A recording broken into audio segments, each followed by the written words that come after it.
ព័ត៌មានចាញ់ថ្ងៃនេះខាងមជ្ឈមណ្ឌលកងទ័ពថៃចាប់ផ្ដើមរករឿងខ្មែរទៀតហើយបងហើយវឿនសួស្ដីចាប់ផ្ដើមរករឿងខ្មែរទៀតហើយក្រោយពីថៃវាហាក់ដូចជាចាញ់ប្រៀបខ្មែរខាងផ្លូវច្បាប់នៅពេលដែលនាយករដ្ឋមន្ត្រីហ៊ុនម៉ាណែតបានគូសបញ្ជាក់ជាមួយនឹងអនុទិនចានវីរៈគុណនៅពេលដែលនាយករដ្ឋមន្ត្រីហ៊ុនម៉ាណែតគូសបញ្ជាក់ជាមួយនឹងនាយករដ្ឋមន្ត្រីថៃចានវីរៈគុណថៃហាក់ដូចជាមានអារម្មណ៍ថាខ្លួនចាញ់ប្រៀបខ្មែរខាងផ្លូវច្បាប់ដែលចង្អុលបង្ហាញថាការលុបចោល MOU ឆ្នាំ2001វាคล้ายទៅជា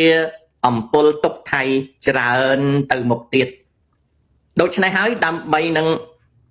បង្កើតការពន្យាពេលអ្វីមួយថៃក៏វាចាប់ផ្ដើមរករឿងខ្មែរតទៅទៀតមជ្ឈមណ្ឌលផ្សាយព័ត៌មាននៃកងទ័ពថៃតាក់ទងនឹងព្រឹត្តិការណ៍ព្រំដែនកម្ពុជាថៃឡង់បានបញ្ជាក់ថាគេកំពុងតែតាមដានគ្រប់សកម្មភាពព្រំដែន24ម៉ោងលើ24ម៉ោងថាខ្មែរនឹងមានព្រឹត្តិការណ៍ចំពោះគេមិនគួរឲ្យទុកចិត្ត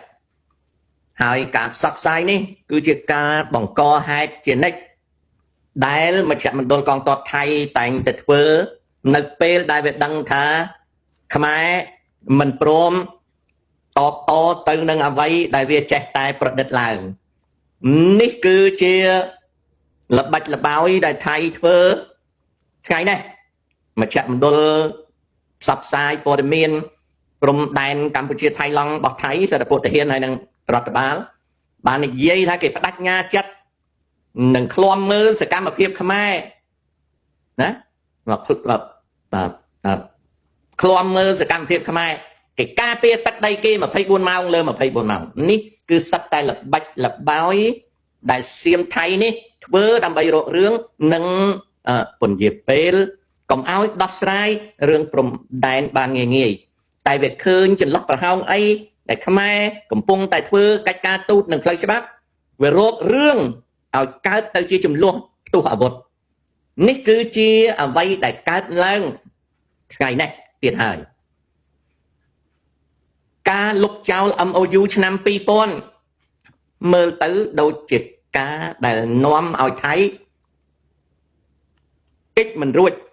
ពីខ្មែរយកវាឡើងតុលាការទេកិច្ចមិនរួចពីខ្មែរយកវាឡើង tribunal ទេនេះគឺជាចំណុច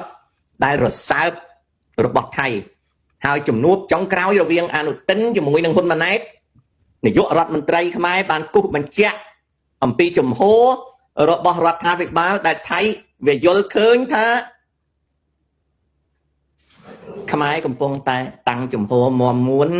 ក្នុងការមិនតមិនបាញ់បហាមិនផ្ទុះអាវុធគឺមិននិយាយផ្លូវការទូតនិងផ្លូវច្បាប់ហើយនឹងមិននិយាយរឿងព្រំដែន